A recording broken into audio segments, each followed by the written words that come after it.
singular situation. Roommates got into an argument, one of them shot the other one. But when there's somebody getting shot on a college campus, people tend to get worried. So they locked down the entire campus, both Western and their remote campus in the Quad Cities. So, yeah. So, what a world we live in, huh? Good times. Good fucking times. Okay. Well, where we left off on Monday, I got cut off by the clock. And again, I don't want Adam to yell at me, so I just stop it.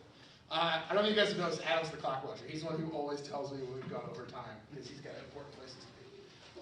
Where we left off last time was I just put up that in 2008, Nielsen ended the Arbitron's monopoly on radio ratings. We've mentioned already in here, kind of in passing a few times, the idea of advertising and how advertising generates revenue for media. And the way that advertising generates revenue is by determining how many people are interacting with the media, right? So in the print world, it's how many people are either buying your magazine, buying your newspaper, or clicking on your website, right? That click-through rate we briefly mentioned before. Well, in radio, you can't really track that, right? Radio is a one-way communication system, and it's free. So I can't track how many people are listening ever. Right? I will never know that for sure, because once the signal goes out, anybody with a receiver can pick it up. There could be 3 people listening, or there could be 3,000 people listening, and I will never know.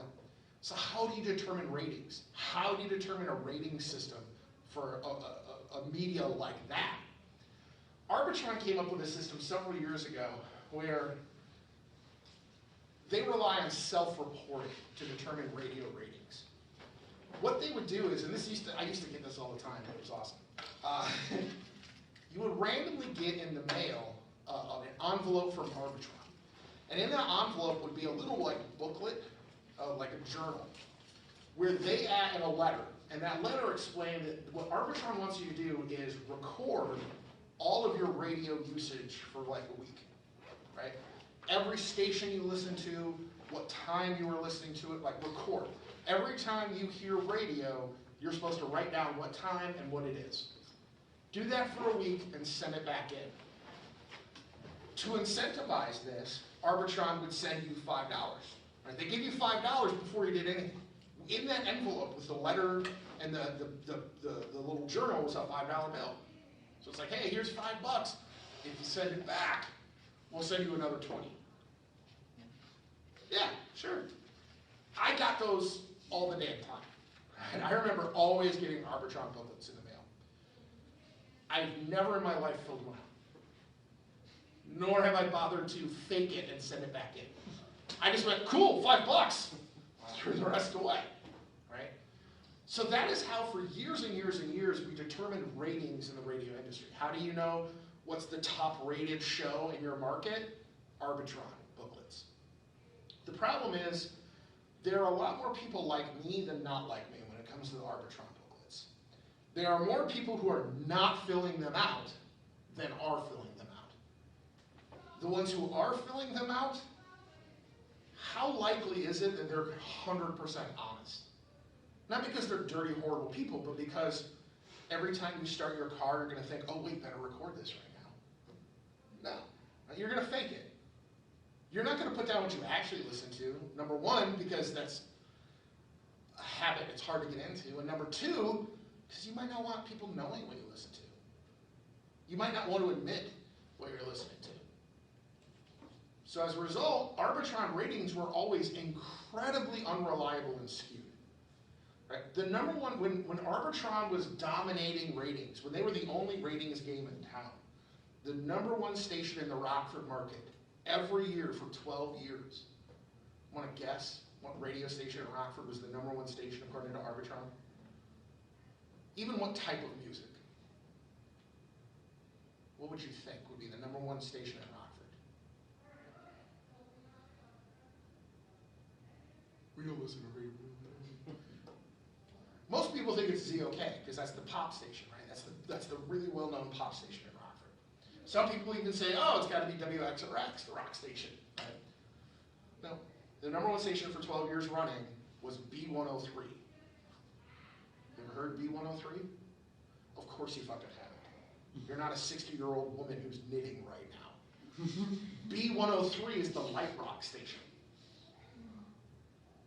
You mean to tell me in a city the size of Rockford, the most listened to music is light rock? No fucking way. No fucking way, no fucking how. But according to Arbitron, it was. Because who's more likely to fill out that booklet and send it in? The demographic that listens to WXRX or the demographic that listens to B103? The demographic that's already predisposed to listening to light rock, they're going to have the time and the inclination to do that. The demographic who's predisposed to listening to hard rock doesn't have the time or the inclination to do that. So Arbitron, as the monopoly of a rating system, wasn't great for anybody. It was great for Arbitron. It was great for them. It was great for radio stations like B103, who could then charge astronomical sums of money for their advertising, because they could then go to their potential advertisers and say, hey, look at how many people listen to us. So they could charge more money. In 2008, a company called Nielsen steps in and decides that they're going to challenge the monopoly, and they're going to start doing ratings themselves. Nielsen isn't some fly-by-night come out of nowhere, right? Nielsen has been the television ratings monopoly for years and years and years, right? The Nielsen ratings are the rating system you use in television. If you want to know what show is the most popular on a Tuesday night, Nielsen has those numbers. So they are already a well-established, well-known, well-respected name in ratings, right, and advertising sales. So when Nielsen steps into the market in 2008, it really challenges not only Arbitron's dominance, but their ability to make money. It also challenges the ability of radio stations to charge what they wanted for advertising. Because now, Arbitron might say that yes, you have this dominance in the marketplace, but the Nielsen ratings are showing that actually, amongst these markets, you're not that great. Right? Nielsen's methodology competed with and changed the landscape of how advertising worked in radio. In 2009, Virgin Music closes all of their superstores in the United States. For people like me, this was a really big deal. For your generation, you've probably never really been into a record store. But Virgin Music was like the preeminent, giganto temple of recorded music, right? It was the music store. And in larger cities, Virgin Music would have these gigantic shops that were just nothing but, hey, they were nothing but, you could purchase records, purchase CDs, purchase tapes, posters, all music-related things, right? It was just a store for buying recorded music. When they announced that they're closing all their mega stores, all their superstores in 2009, that is absolute market assurance that that's it. Hard copy music is dead. If even Virgin Music can't make a profit selling CDs, no one's going to make a profit selling CDs. If Virgin can't make a go out of selling vinyl, nobody's going to make a go out of selling vinyl. So in 2009, this is a lot like how when Barnes & Noble and Borders announced that they were kind of going bankrupt. This is kind of the equivalent of what we talked about in the publishing industry. When Virgin says, we just can't make money off of this anymore, you know the market has really shifted to that digital transition that we talked about in print as well.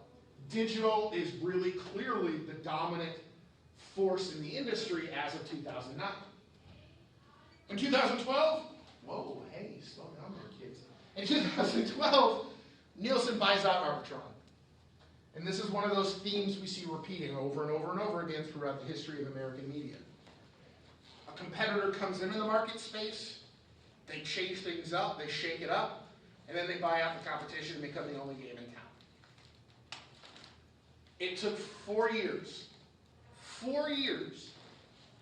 between Nielsen getting into radio ratings and taking over radio ratings. Nielsen is now the only game in town.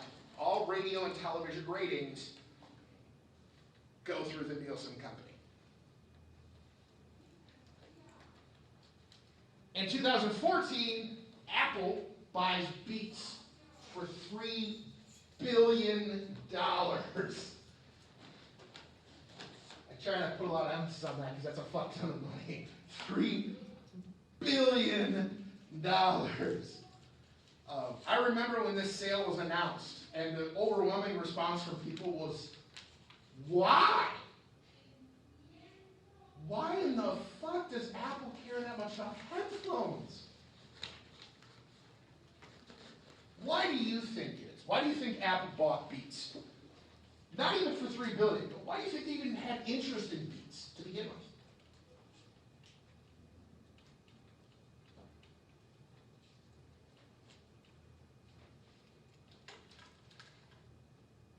It would be a good market because there's Apple Music, so, what do you need for music? You need headphones. There you go, cross-promotion, right? Cross-market.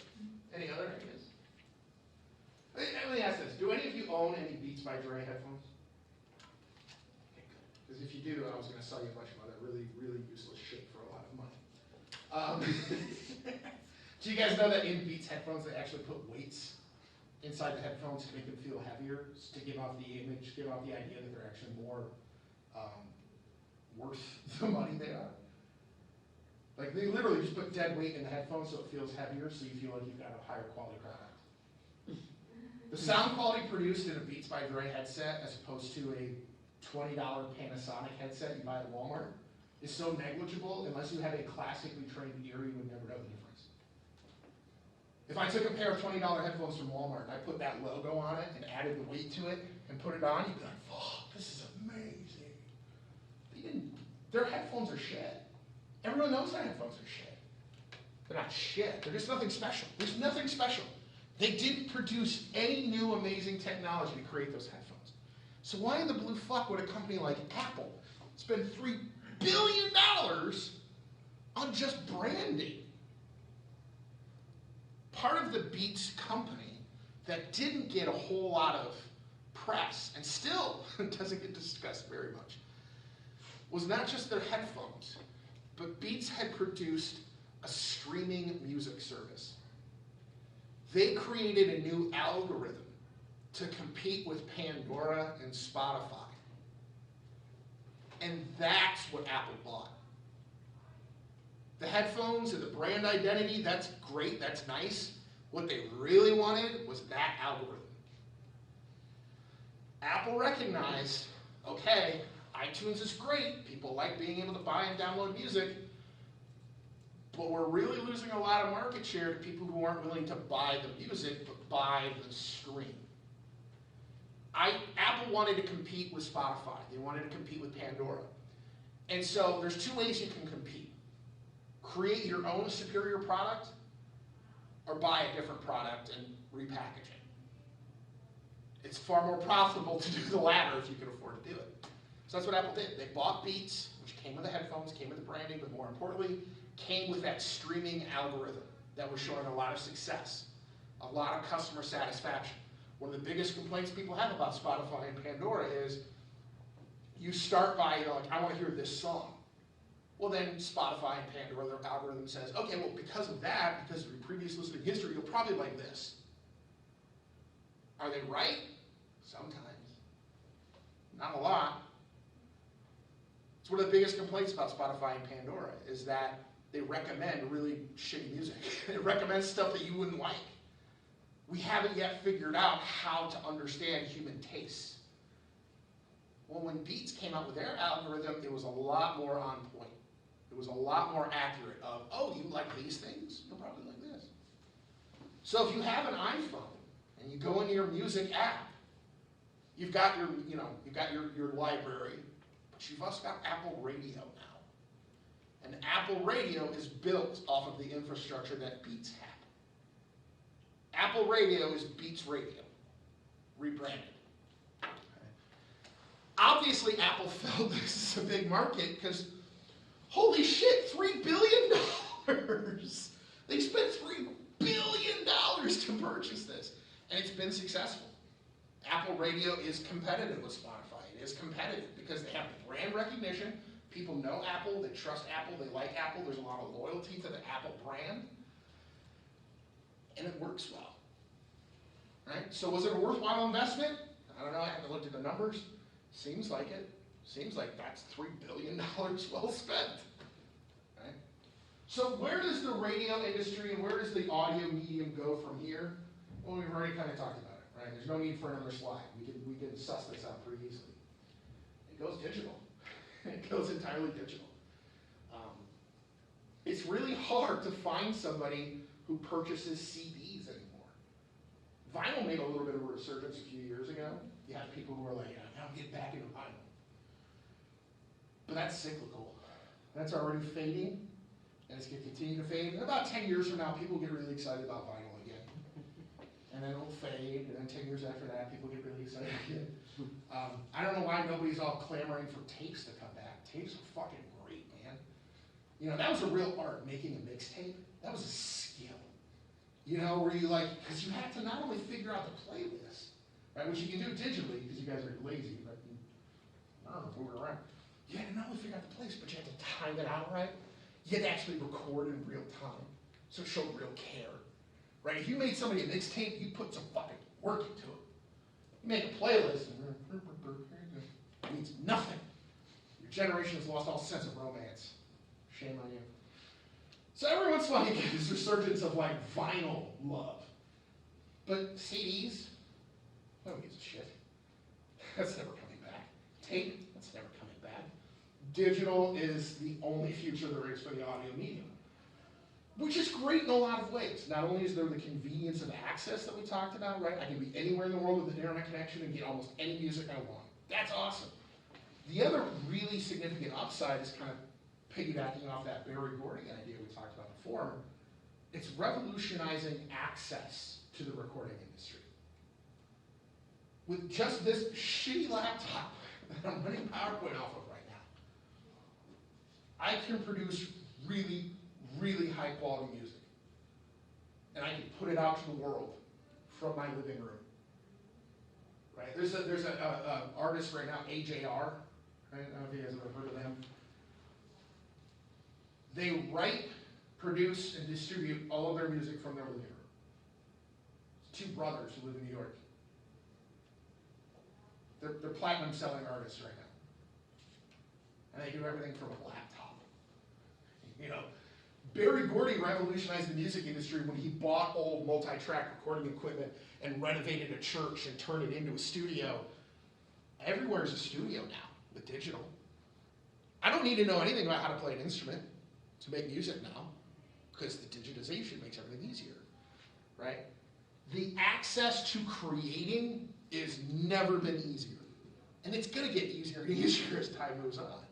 Right? My fucking 13-year-old makes beats. Like seriously, my 13-year-old has a SoundCloud, and he's had it for like 2 years. That's just not something that was possible prior to the digitization of the music industry, the digitization of audio. Right? That access is really the biggest positive to come out of the digitization of the music industry. It also decreases the importance of an education, which I know is awkward for a college teacher to say, but I actually had a student a couple years ago who that was his goal, is he wanted to become a music producer. He wanted to be a musical artist and music producer. And he asked me, he's like, where should I go for that? I said, home. You should go home and just practice. There's not a school in the world that's going to teach you how to be a music producer. Because you don't need it. It used to be a music producer, you had to understand music theory, you had to understand instrumentation and timbre, you had to understand business, you had to understand a lot of technical components. Not anymore. I said, go home. Get a good job, save up some money, get a really nice computer, get a really nice mixer, get a really nice mic. And there you go. You can do everything you need to do. Okay? Digitization has radically transformed music to the point where people who were at the top of their game 20 years ago are absolutely useless today. It's been a very, very quick turnaround in the industry in terms of being at the top of the market versus being absolutely useless. Where's my freeze? There it is. Freeze. Okay. Any questions about the audio industry? Stuff we've covered. No? Fine.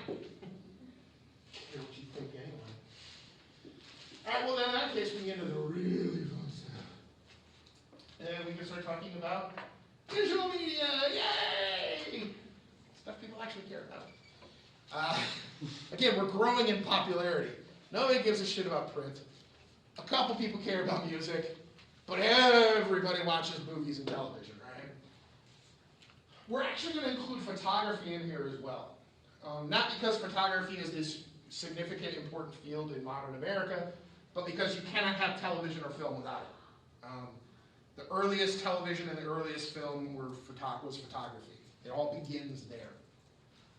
Again, if you had a book, this would be chapter 5 of the book that I recommended. So let's look at an overview of the history of visual media in America. Right? It begins not in America. It begins in France. En français. I'm a dick. I don't know why I do that. Every time I say something French, I just go, like really overdo it. I'm a bad person. In 1839, Louis de Geer, which is the official pronunciation, that's how you're supposed to say it. Louis de Geer invents the daguerreotype. Even though it says type, that's not a font. Right? A daguerreotype was the first photograph. Right? Prior to Louis de Geer, or de Geer, prior to Louis de Geer, if you wanted to reproduce or replicate an image, you used a device called a camera obscura. And a camera obscura is just a box with a pinhole in it. And the way it works is that light has this really amazing, weird property of inversion when it's filtered. So a camera obscura would allow you to point your camera obscura at an object, and it would project the mirror image of that object on the back wall. And the way you reproduce the image was by tracing it. You just drew over it, right? There's a really, really good documentary called Tim's Vermeer, all about how the famous painter Vermeer, it's theorized now that he really didn't actually paint anything. All he did was trace over a camera obscura image. It's really, really cool, really interesting. But anyway, de Geer revolutionized this process because with a camera obscura, it requires you to sit there and draw. Your skill matters. Your ability to trace matters. The subject's ability to sit perfectly fucking still while you trace mattered. Right? What de Geer did is he took a camera obscura, and rather than just having a place where you can draw over or trace over the image, he put a chemical compound on a plate of glass. Took a sheet of glass and he put this chemical compound over the top of it that was photosensitive, meaning it was sensitive to light. So that as the light hit this compound, this chemical substance on the glass, it reacted by darkening in some spots and lightening in other spots. And it created a photo. It created an image. It took the human aspect out of replication. You wanted to duplicate an image? You don't have to know how to trace anymore. You don't have to be good at shading anymore. You put this chemical substance covered glass down and you walk away. And after enough time, enough exposure to that substance, you have an image. Obviously, there's problems here. I don't know if you guys know this, but glass is really breakable. It also could be wiped off. The chemical substance didn't bond to the glass. You weren't etching the image into the glass. So you could easily capture an image, but you could also drop it, or smudge it, or easily destroy it, right? But it was a huge step forward in terms of proof of concept and proof of theory. Like, holy shit, I can let science do the work for me, right? So that was really the first kind of photograph that we had. In 1877, Yves Muybridge, that is not a typo, he really did spell his name like that. His parents didn't name him that, by the way. He thought it sounded good, so he named himself that. He's a weird motherfucker. Yves Muybridge demonstrated the proof of concept of moving pictures. Muybridge was an eclectic guy. He was a weird motherfucker, as evidenced by the way he forced people to say his name. Muybridge had gotten involved in a bet, a personal bet with a friend about whether or not when a horse runs, it ever has all 4 feet off the ground at the same time. They were arguing about whether or not when a horse runs, is it always got 1 foot on the ground? Or is there ever a point in time where the horse's all 4 feet are off the ground? To settle this bet, Muybridge came up with a little experiment. He took a series of cameras, of quick snap cameras, and he put them in a line. So he put a whole line of like 16 cameras. And he set up a little tripwire system. So that once you hit this little tripwire, it set the cameras to click their shutter in sequence. So once you hit this tripwire, it goes snap, snap, snap, snap, snap, snap, all the way down. He then got somebody to ride their horse down this little path. So that as soon as the horse crossed this tripwire, it set the cameras off to pop, pop, pop, pop, pop, pop, pop, pop, 16 cameras in a row. And what Muybridge discovered was, number one, yeah, horses do actually leave their feet. When horses run, there's several points in that run where all 4 feet are off the ground. They're floating. But what he also discovered is, if you take all 16 of those pictures and you flip through them quickly, it looks like it's moving. Muybridge discovered the closer you can time those shutter snaps to each other, the smoother the motion seemed. Muybridge accidentally discovered how to create movies. Accidentally discovered, wait a minute, I can trick people into thinking this thing is moving. And again, you've done this since you were a kid. You got bored in class and make a little flip book in the corner of your notebook, right? Where the first page is a stick figure, the next page the stick figure moves a little bit, the next page moves a little bit, a little bit, a little bit. So that when you flip them through, just real quick, hey look, I made my stick figure jump off a cliff. Ooh. That's all Muybridge did, using photographs. Okay?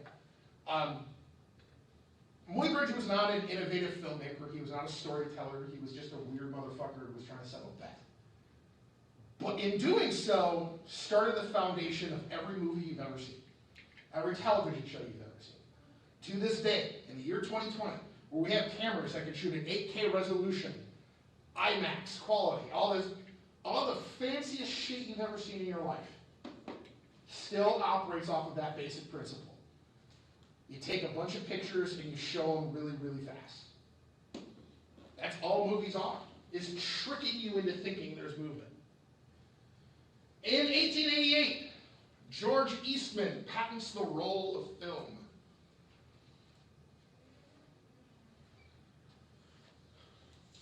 Not unlike our discussion of Thomas Edison, the language there is important. Eastman patented the roll of film, didn't create it, patented it. Just fun little trivia for him. The man who actually invented the roll of film, while on his way to the patent office, was run over by a horse carriage. And so George Eastman was able to patent his idea before that guy. Is that the horse that Muybridge is filming? I wish. That would be so fucking cool. What a great way to bookend that story. It's a different horse. But yeah, the man who actually invented the roll of film concept was killed by a horse carriage on his way to the patent office. So that's why Eastman is now well known, is because he got there without getting hit by a horse. Basically is how it worked out. There used to be a really, really, really important company called Eastman Kodak, right? They were like the film company, the camera company. They've since gone the way of the dodo for all intents and purposes, but Eastman Kodak was named after George Eastman.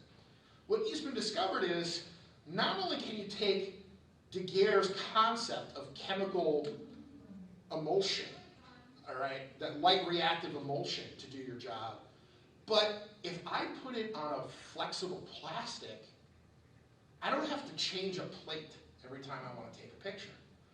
Right? One of the other big problems of daguerreotype and the subsequent forms that came after it is that it was a single plate. It was like an 8x10 plate. You take the picture and then you'd have to carefully remove it and carefully place the next. So it doesn't allow you to like quickly take pictures. Eastman discovered, wait a minute, this chemical formulation with slight adjustments will also work on plastic. Celluloid, but plastic. And you can put it in a roll and it won't rub off, and it won't wipe away, and it won't smudge. And so Eastman invents the roll of film, and in doing so, allows for rapid photography. Using Muybridge's concept here, the closer together I can take those pictures, the more fluid the movement is when I watch it back later. Muybridge achieved quick succession of images by increasing the number of cameras he had. Eastman allowed to increase the timing of those photos by allowing multiple exposures very, very quickly with one camera. Now with one camera, I can take 20 images as opposed to 20 cameras, each taking one image. That increases the ability for people to really build off of Muybridge's concept. In 1892, W.K.L. Dixon, which stands for William Kennedy Laurie Dixon. Whenever I put W.K.L., I assume people are going to think it's a radio station or something. But W.K.L. Dixon perfects the kinetograph.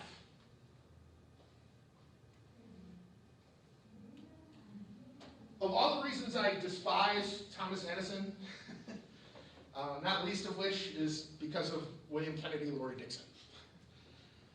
William Kennedy Laurie Dixon is not given credit for inventing the kinetograph. Instead, you still, on Jeopardy, in Trivial Pursuit, in books, you will still find people who say Thomas Edison invented the moving camera, which is just a flat-out fucking lie. He just didn't. Thomas Edison never touched the kinetograph until it was done. What he did do was he hired a guy named William Kennedy Laurie Dixon, and he said, hey, I want you to make a moving picture camera that is portable, can capture, and play back moving images. And Dixon went, okay. And he went about, and he did his work, and he developed the kinetograph, which did a fantastic job of both capturing and playing back moving images.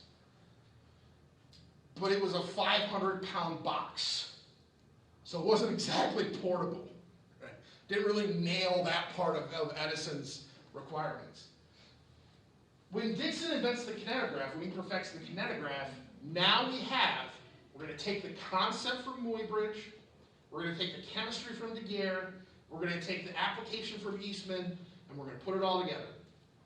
And as I crank this wheel, I can either record images in fast succession, or I can play back those images in fast succession.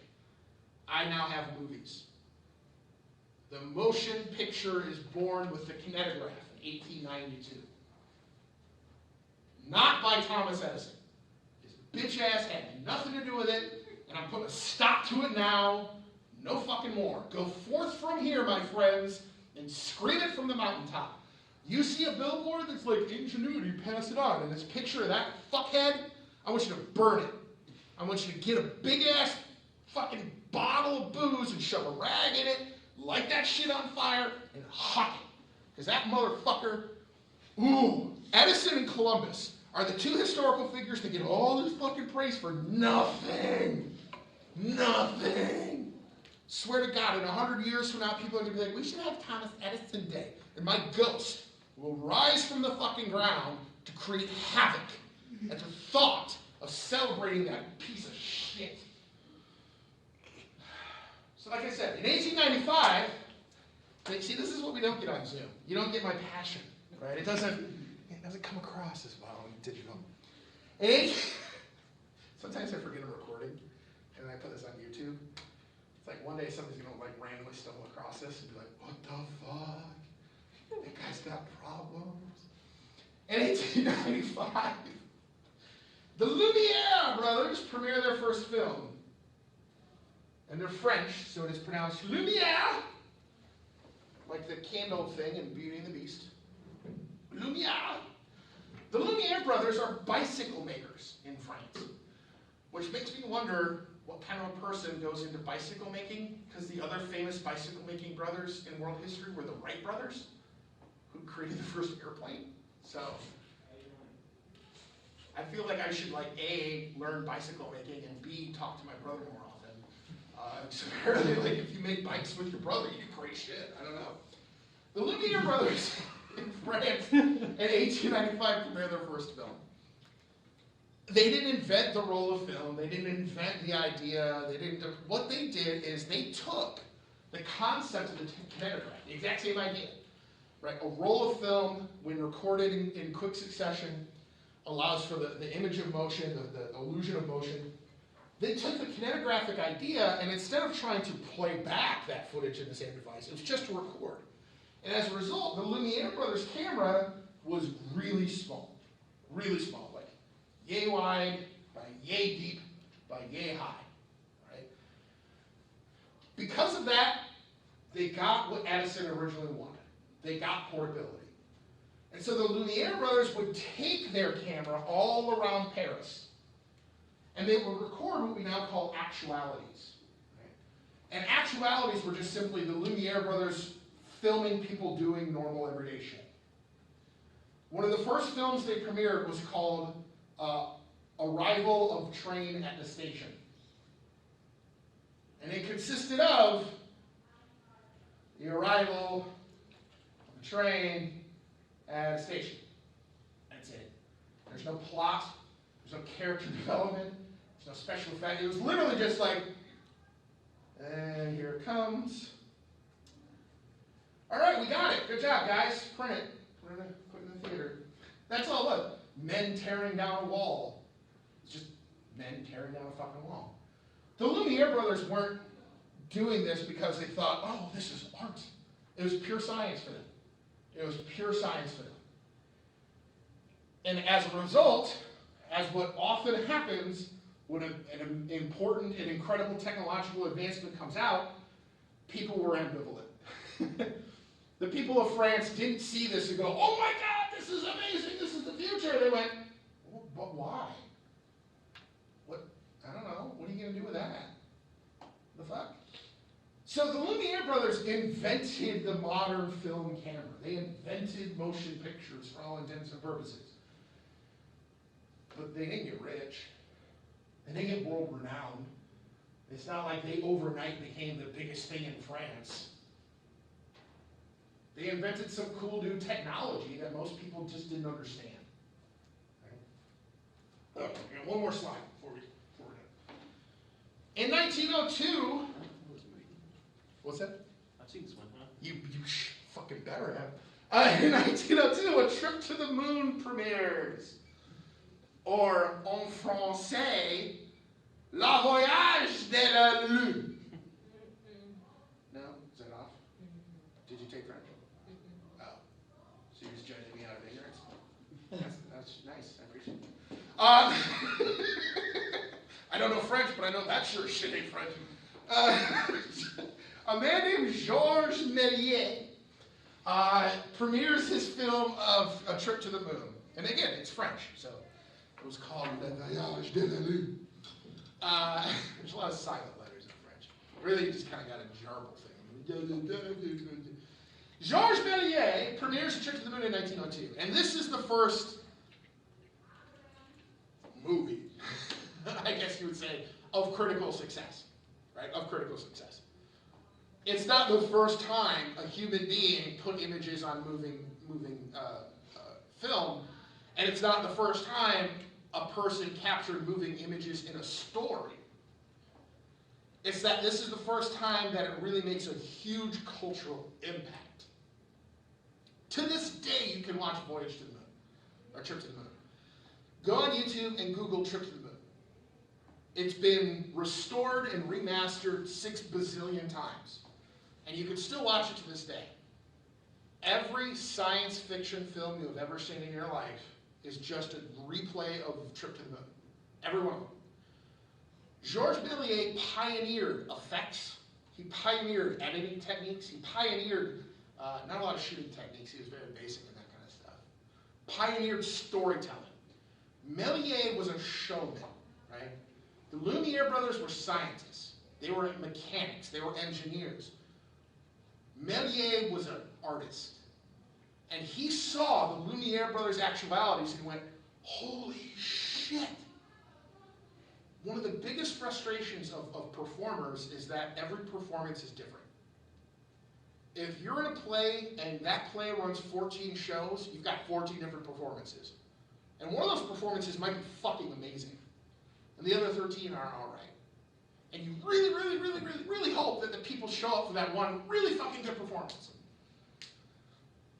But if people aren't there that night, the magic is gone. It's in the ether. The other problem with theater is you're limited by time constraints. I have to move sets. I can't take 6 hours to swap sets. My audience will leave. The third constraint of live performance is geography. Whenever some big show takes over Broadway, like, oh my God, people are like, oh my God, like when Hamilton, right, was the thing. Oh my God, I gotta go see Hamilton. Oh my God, I gotta see. I fucking live in Rockford. I'm not ever gonna see that show. I'm never gonna, number one, I don't like theater. Number two, I'm not going to New York for that. I don't live anywhere near it. God forbid something amazing happen all the way over in France, because sure shit I'll never see it. Méliès saw these constraints, saw the Lumiere's invention and went, fuck. I can take the best performance and show it around the world. All these concepts I've had for immaculate set design and costuming and character switches, I can do that now. Because it's not real time. It's manipulated time. Méliès took everything he ever wanted to do in live performance and was now able to do it because of the medium of film. And that is what started the film industry as we know today. The idea that this is a storytelling medium. This is an artistic medium. This isn't just about settling stupid fucking bets. This isn't just about like showing this cool new trick you can do. It's about connecting human experiences across time and across space. And Méliès started that. There's a really, really, really fucking good movie called Hugo. Martin Scorsese made it. Watch it. For the love of God, watch it. It's the most important thing to do. Huh? Watch it. It's so good. Yeah. It's so, yeah. Yeah. I believe you meant yes. Yeah. It's so fucking good. It's kind of about Georges Méliès. Georges Méliès is one of the main characters. It's not a biography, right? It's not true to life. It takes a lot of liberties, but the spirit is there, and it's just gorgeous. It is literally the only film that no matter how many times I watch it, I bawl like a fucking baby every time. But it's a really, really good dramatic retelling of the Georges Méliès story. And it's like and it's Martin Scorsese. You can't go fucking wrong with Martin Scorsese. Watch the Martin Scorsese movie, for the love of Pete, unless it's Silence. That was shit. All the other Martin Scorsese movies go to town. Don't watch Silence. That's literally banned by the Geneva Conventions. I don't know if you guys Do you know what his favorite movie of all time is? The Hammer horror movie of Frankenstein created woman. I believe it. That's, I don't. Most directors, like the brilliant directors and auteurs, are like have weird fucking taste. I know. I don't get it. But yeah, go on YouTube and watch Trip to the Moon. Fucking amazing. I realized in 2020, you watch it and you're like, that looks corny as fuck. The effects aren't going to blow you away, right? By 2020 standards, it's pretty light, right? Put yourself in the shoes of, it's 1902. How far ahead he moved the whole artistry of film that to this day is still being felt, right? Some of the images created in Trip to the Moon are iconic in modern culture. The man in the moon, right? I guarantee you guys have all seen the image of the man in the moon, where it's literally a man's face in the moon. That's Méliès. He made that, right? The idea of like, part of the plot is that they shoot this giant bullet out of a cannon, and that's the ship that takes them to the moon, and the bullet lands in the moon's eye, and he's like, It looks like he's got a can of soup in his eye. You've seen that fucking image. That's Trip to the Moon. He colorized film for the first time by hand. He would take the strips of film, the stock of film in his bathtub, and he took wax pencils, and he would hand color costumes, frame by fucking frame. Which is why when you watch it now, it's like, why is the color moving not in line with the character? Because there's an old drunk French guy filling it in. That's why. That shit's gonna move. He's human and French, so it's even worse, right? It really, like, again, I get there's this jaded, bitter, I've seen it all, fucking mental. Be a child, goddammit. Have some wonderment. Watch A Trip to the Moon and just realize how fucking amazing it is for its time. It is absolutely every movie you've ever loved, they owe it to Georges Méliès. So don't be a dick, be respectful. So I realize it's hard for some of you from Wisconsin.